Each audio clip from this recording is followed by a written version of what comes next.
Good afternoon. I'm Israeli government spokesman Avi Hyman.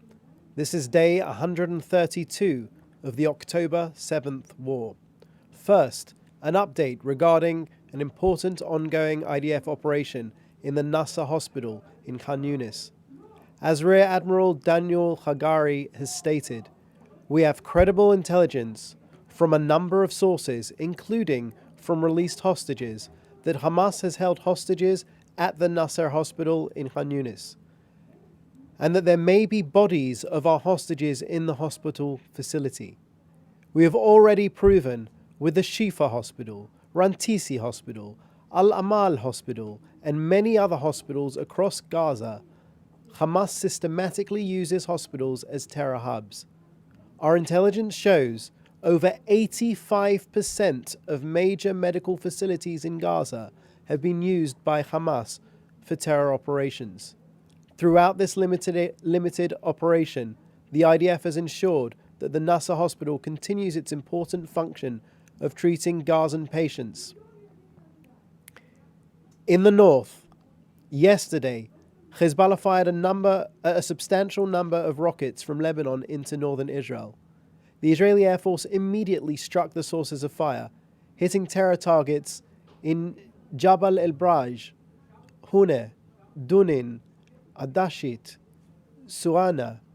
Tragically, in the Hezbollah terror rocket barrage, Staff Sergeant Omer Sarah Benjo was killed. Staff Sergeant Benjo was 20 years old, from the village of Geah in southern Israel. The IDF and all the people of Israel share in the unbearable grief of her family. We will continue to accompany them at this impossible time.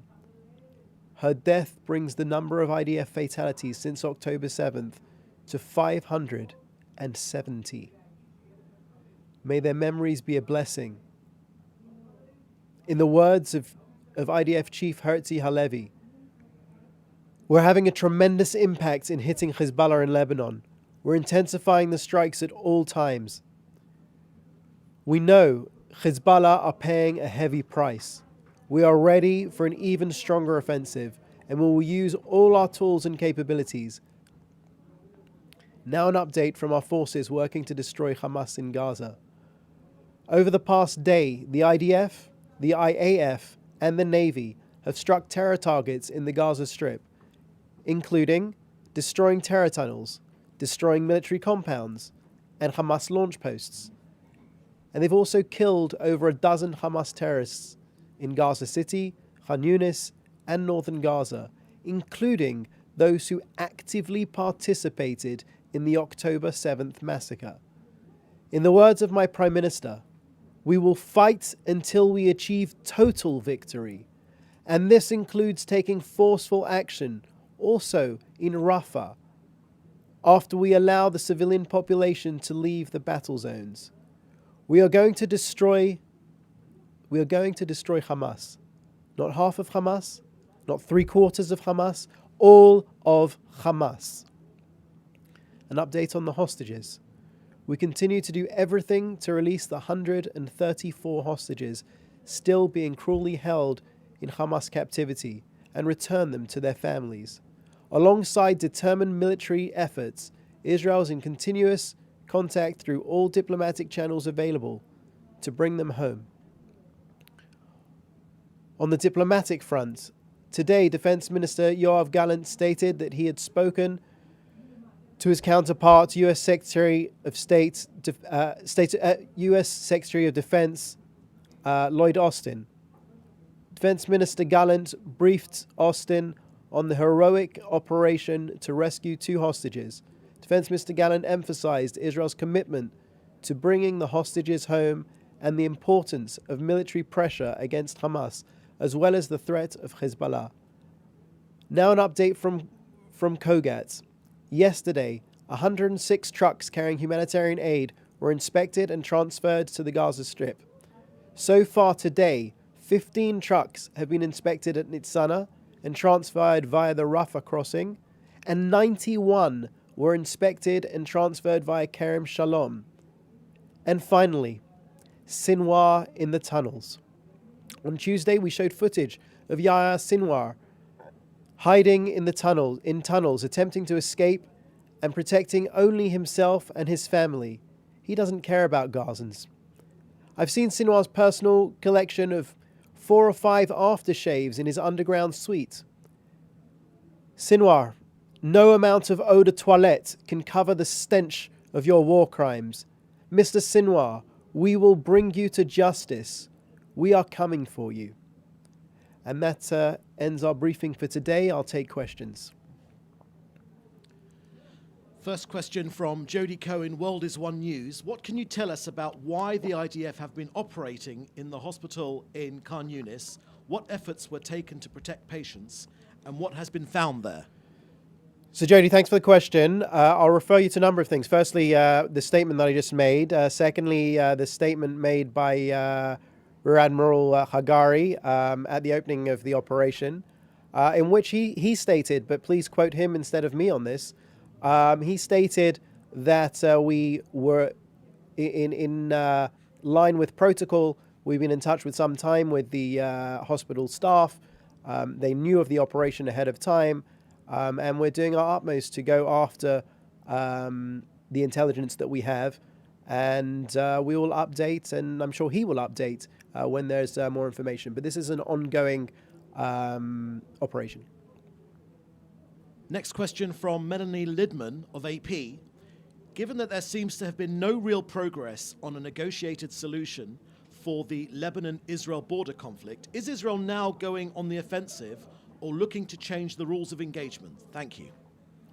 Well, I just read out a portion of a statement from Defense Minister Gallant, who said that, you can quote me as I said before, that he was upping the efforts against Hezbollah. We're seeing regular attacks from them. What I'll say is that our message to Hezbollah has and always will be, don't try us. As Defense Minister Gallant said at the beginning of the war, we will copy and paste what we've done in Gaza to Hamas in Lebanon. And like the President of the United States said at the beginning of the war, don't.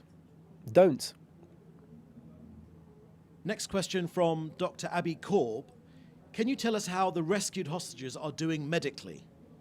So the latest update that I've received, you've likely seen as well, which is that the initial indications what they were doing well.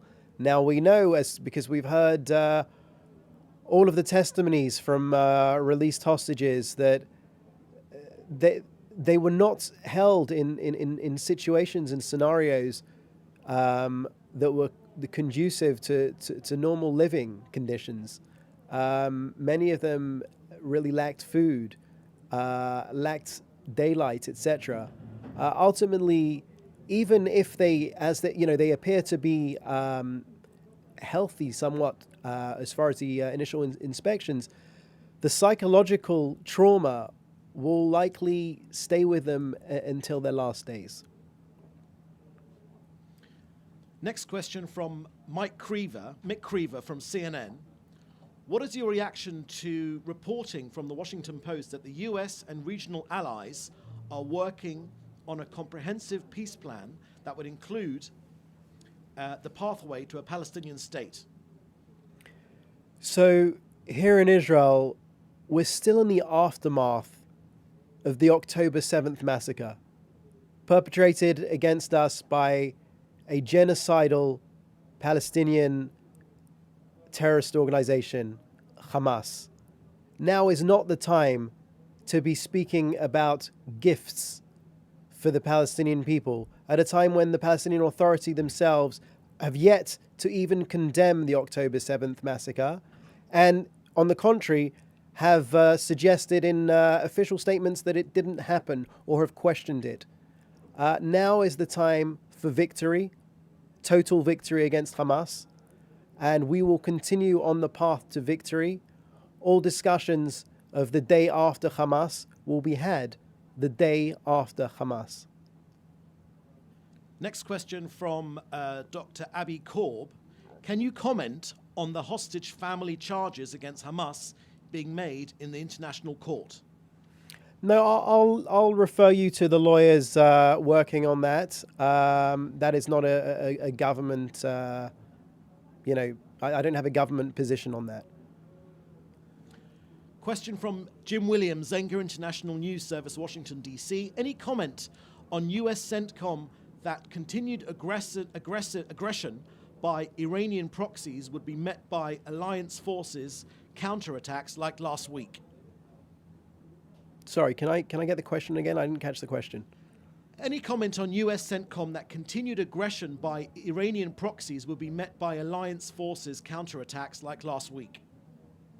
Well, any comments made by the Americans on American activities, again, can be addressed to the Americans.